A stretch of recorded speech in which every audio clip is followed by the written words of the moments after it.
সদৌ অসম নিৰ্মাণ শ্ৰমিক সন্থাৰ ফৰকাটিং আঞ্চলিকৰ অভিৱৰ্তন আজি সেই উপলক্ষে গোলাঘাট জিলাৰ ফৰকাটিং অমৰজ্যোতি ক্লাবত অশোক শইকীয়াৰ সঞ্চালনাত অনুষ্ঠিত সভাখনৰ আগধৰে উদযাপন সমিতিৰ সম্পাদক অতুল বৰাই। সভাখন উদ্বোধন কৰে সদৌ অসম নিৰ্মাণ শ্ৰমিক সন্থাৰ জিলা সম্পাদক লালন প্ৰসাদ ঠাকুৰে। নিৰ্দিষ্ট বক্তা হিচাপে উপস্থিত থাকে বিশিষ্ট অধিবক্তা তথা শ্ৰমিক নেতা ধ্ৰুৱজ্যোতি বৰাই। সদৌ অসম নিৰ্মাণ শ্ৰমিক সন্থাৰ মুখ্য সাংগঠনিক সম্পাদক নিতুল বৰা, বিশিষ্ট অতিথি হিচাপে উপস্থিত থাকে নিখিল ভাৰত ছাত্ৰ ফেডাৰেশ্যনৰ ৰাজ্যিক পৰিষদৰ সভাপতি মানস বৰা, জিলা সম্পাদক যদু বৰা, সমাজকৰ্মী নৰেন শইকীয়া আদি কৰি কেইবাজনো বিশিষ্ট ব্যক্তিয়ে অংশগ্ৰহণ কৰা সভাত প্ৰায় ৩০ শতাধিক শ্ৰমিক ৰাইজ উপস্থিত থাকে।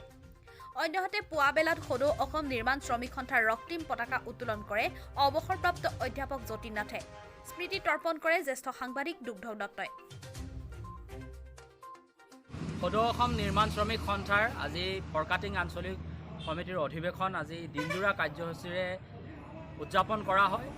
কেন্দ্ৰীয় চৰকাৰে যি কেন্দ্ৰীয় শ্ৰম আইন ৪৪খন শ্ৰম আইনক সংশোধনৰ নামত যি ইয়াক ভাঙি নিজস্ব স্বকীয়তা শেষ কৰি পদলৈ ৰূপান্তৰিত কৰিছে, যাৰ পৰিপ্ৰেক্ষিতত শ্ৰমিকসকলে নিজৰ অধিকাৰ লাভ নকৰিব অনাগত সময়ছোৱাত। আৰু এই কেন্দ্ৰীয় চৰকাৰে কৃষক বিৰোধীও ইতিমধ্যে ৩খন বিল তেওঁলোকে উত্থাপন কৰিছে। গতিকে ইয়াৰ বিৰোধিতাৰে আজি নিৰ্মাণ শ্ৰমিক অধিৱেশনত প্ৰস্তাৱ গ্ৰহণ কৰা হয় আৰু কেন্দ্ৰীয় চৰকাৰক ইয়াৰ পৰাই সকীয়াই দিয়া হয় যাতে তেওঁলোকে কৃষক আৰু শ্ৰমিকৰ বিৰুদ্ধে এই আইনসমূহ সংশোধন আৰু প্ৰৱৰ্তনৰ পৰা যাতে বিৰত থাকে, নতুবা অনাগত সময়ছোৱাত কৃষক আৰু শ্ৰমিকসকল একত্ৰিতভাৱে কেন্দ্ৰৰ চৰকাৰ আৰু ৰাজ্য চৰকাৰৰ বিৰুদ্ধে জংগী আন্দোলন কৰিবৰ বাবে বাধ্য হ'ব।